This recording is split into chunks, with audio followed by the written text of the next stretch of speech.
Good morning. It's Monday morning, and we're back to read Chapter 4 of Grubtown Tales When Bunnies Turn Bad. All right, this one is called Chapter 4 Raisin to the Rescue.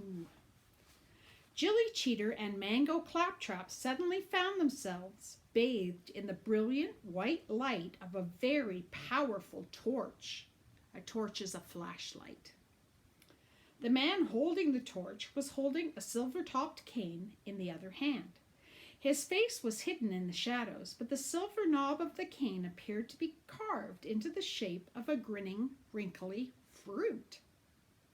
He thrust out the cane, stabbing the end through the surface of the lake. "Grab hold of this," he shouted. Tie-Pin Petty Mandrake didn't need asking twice.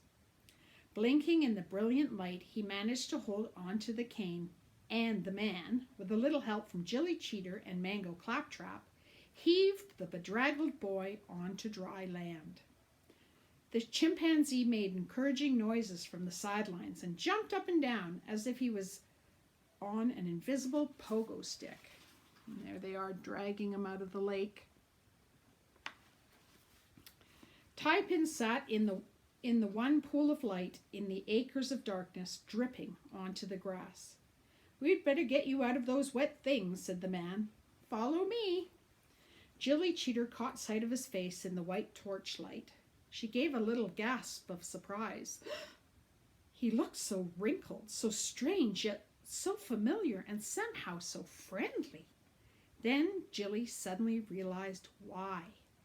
The man who'd appeared out of darkness in the middle of nowhere was none other than the Sun-Ripe Raisin Man. You know, the Sun-Ripe Raisin Man. Or to be more accurate, he was the face of Sun-Ripe Raisins. The raisins that are a reason for living. In the same way that Shuna Loose is the face of Frumple Fashion, or Sandy Garbfarb is the face of Lank Soaps. The only difference being that Shuna Loose is also a movie star, and Sandy Garbfarb is one of the best-known 12-fingered golfers in the golfing world. Jilly Cheeter, however, only knew the face of Sun-Ripe Raisins, the Sun-Ripe Raisin Man, as being just that, the Sun-Ripe Raisin Man. She didn't think she'd ever seen him in a film or on a television program or in a magazine or anywhere else until now. In brilliant torchlight by a lake, as wrinkled as a raisin in real life as on television. There he is, the Sun-Ripe Raisin Man. He does look like a raisin. "You're Rumpus Corncrake," Mango Claptrap blurted. He'd also recognized the man, but had, impressively, managed to put a name to the extraordinary face. "Indeed I am," said Rumpus Corncrake. "Now," he said to Tie-Pin, "we'd better get you into the warm." The warm in this instance turned out to be a wooden shack. It was nothing like the 8-story garden shed Mayor Flabby Gomez had lived in with his family and the Grubtown rats while he'd been knitting his new house. The Sun-Ripe Raisin Man's wooden shack really was just that, a wooden shack. It was one big room, which served as his living room, bedroom, and kitchen, with a small bathroom walled off in one corner. But it was warm. Part of what made it warm was the cast iron stove with a little glass door at the front, through which Jilly Cheeter could see the red glow of burning wood. There was also the fact that the shack was full of white bunnies, hopping in, over, on, under, and around anything and everything. It reminded Jilly of her days working at the Duckville Duck House. Their furry little bodies were giving off heat like a living blanket of twitchy pink-nosed loveliness. "Why so many bunnies, Mr. Corncrake?" asked Mango Claptrap. "They're nothing to do with me," said the Sun-Ripe Raisin Man. "They simply turned up the other day. Perhaps they're attracted to my vegetable garden. Now I've more time on my hands. I've been growing a lot of veg." He was busy rummaging in the middle drawer of a battered old chest of drawers. He pulled out a thick woolly blanket, revealing a dopey-looking bunny who peered at him with a pair of dopey pink bunny eyes before lolloping out of the drawer to take up residence under a footstool. Corncrake handed Tie-Pin Petty Mandrake the blanket. "Wrap yourself in this," he said, "and sit by the fire. Now whose parents do I need to call to let them know where you all are and to have them come and collect you?" A quarter of an hour later, or 15 minutes later if you're using Grubtown time, there he is. Oops, sorry. There is the Raisin Man getting a blanket out of the chest of drawers. Jilly, Cheeter, Mango, Claptrap, Tie-Pin, Petty Mandrake, and Rumpus Corncrake were chatting away happily around the stove, sipping hot chocolate. Corncrake had even managed to find a piece of bubble wrap for them to pop a couple of bubbles each. Drinking hot chocolate and popping bubble wrap is one of our favorite pastimes here in Grubtown. We're simple folk with simple pleasures. Clack the chimp was sitting in the man's lap as though they'd known each other for years. They'd occasionally look at each other and grin. "I didn't know you lived in Grubtown, Mr. Corncrake," said Jilly Cheeter. "I never think of people on TV living anywhere, except for on TV," admitted a shivering Tie-Pin Petty Mandrake. "I haven't lived here that long," Rumpus Corncrake explained, "and I didn't particularly want to advertise my presence. I've retired, you see, and will soon be moo—" "You mean you're no longer the Sunripe Raisin Man?" Mango Claptrap gasped. "I suspect I shall always be the Sunripe Raisin Man," Rumpus Corncrake replied, "even if I go on to star in a series of blockbusting movies or win awards for appearing on stage. The day I'm hit by a bus, the papers will say, 'Sunripe Raisin Man dies.'" "You're planning to be hit by a bus?" asked a confused Tie-Pin. "I mean that I've been typecast," said Rumpus Corncrake. "I mean that whatever I've done on stage in the past and whatever I do in the future, I will always be remembered for appearing in those advertisements. Then again, with a face as wrinkled as mine, I'm only really fit to play a raisin." "But they're good adverts," said Jilly Cheeter. "And Sunripe raisins are delicious," added Mango Claptrap. The Sunripe Raisin Man's crinkled face broke into a smile. "You're very kind," he said, "and I shouldn't complain. Before I became the Sunripe Raisin Man, I spent years being anonymous on stage. I don't really have an actor's face, you see." "And appearing in the raisin ads has made you a household name," said Mango Claptrap, who was busy checking that there wasn't a single unpopped bubble anywhere on the sheet of bubble wrap. "More of a household person in a certain set of clothes than a household name," said the actor, perhaps a little sadly.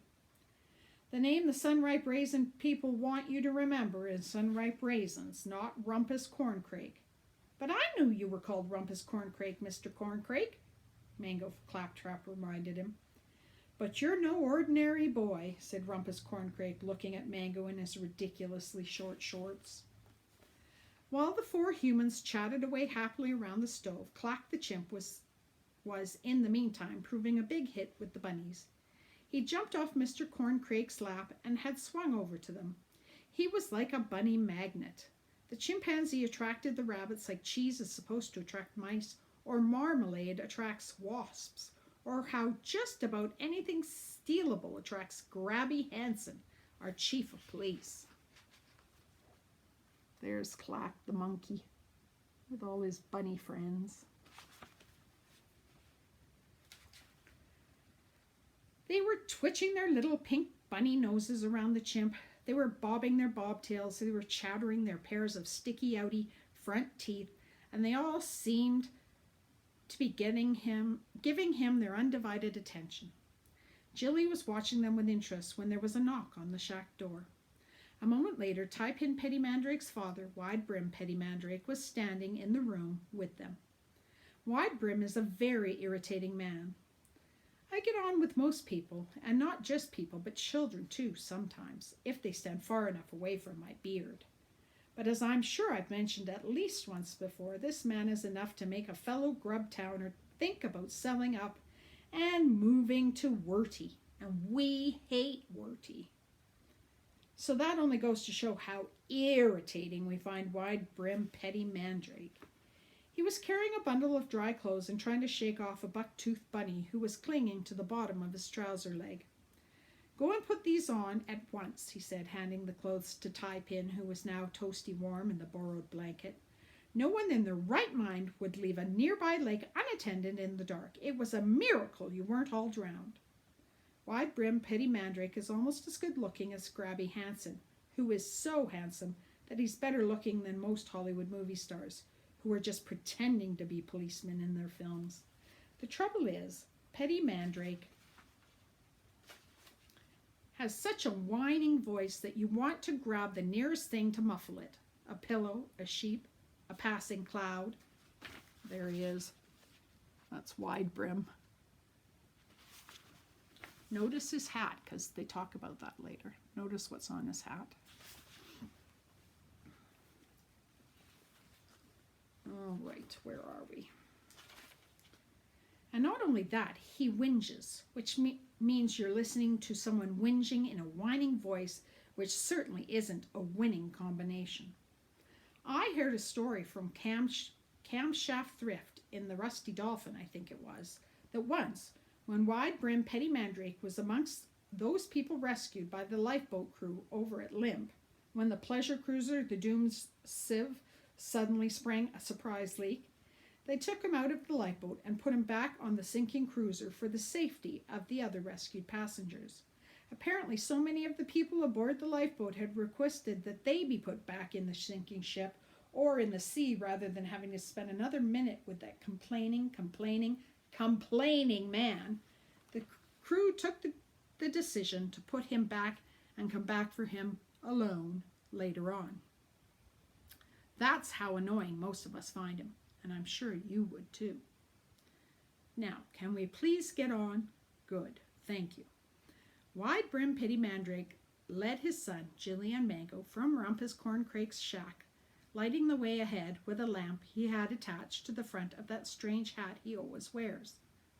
Mango Claptrap reckoned it was an old bicycle lamp, but it certainly seemed to do the trick. What about the chimpanzee? Jilly Cheeter asked the Sunripe Raisin Man. Hang on.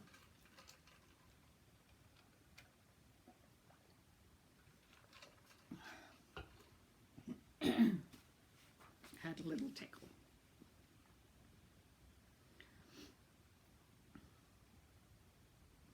What about the chimpanzee? Jilly Cheeter asked the Sunripe Raisin Man in his open doorway. I'm here to take the children home, Petty Mandrake whined. Nobody said anything about a chimpanzee. But we can't leave him here, Jilly Cheeter protested. I can, and I will, said Wide-Brim Petty Mandrake. Tie Pin was about to point out to his father that Mr. Corncrake had saved him from drowning and that the chimpanzee was their responsibility and that it was unfair to dump him on Mr. Corncrake when the Sunripe Raisin Man spoke for himself. I'm perfectly happy for the chimpanzee to stay the night, he said. One of you could take him back to the old folks' home for me tomorrow. I'd be glad to, said Tie Pin. Come on now, everyone, said his father, before we all catch our deaths of cold. Jilly Cheeter, Mango Claptrap, and Tie Pin Petty Mandrake traipsed off through the darkness, past Rumpus Corncrake's vast vegetable patch, which seemed to have been stripped bare of just about every vegetable, following the light from Wide-Brim's hat-strapped lamp. Thanks again, Tie Pin called out to Rumpus Corncrake. Thank you for the hot chocolate, Jilly Cheeter added. And the bubble wrap, said Mango Claptrap. Take care, the Sunripe Raisin Man called out as he went back inside and shut the door behind him. He was now not only sharing his home with a bunch of white bunnies, but with a chattering chimp as well. And that is the end of chapter 4. So I will be back tomorrow, which is Tuesday, to read you chapter 5, which is called Bookum. And I hope you have a great day, and I will see you tomorrow. Bye.